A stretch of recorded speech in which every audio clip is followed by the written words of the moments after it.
Si Jesus nagpakatao nga ubos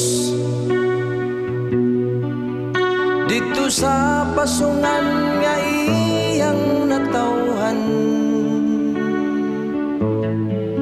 Siya gibakbakan sa mga dagami,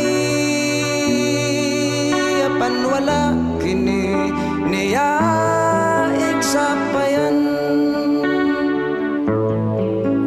Iyang gibiyaan ng langit nga matahon, aron pagluwas kanimo kanako.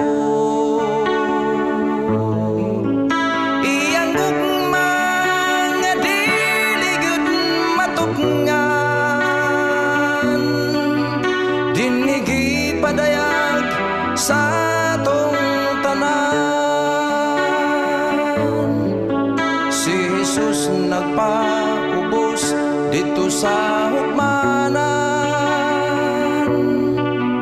gibutang-butangan sa mga katawhan.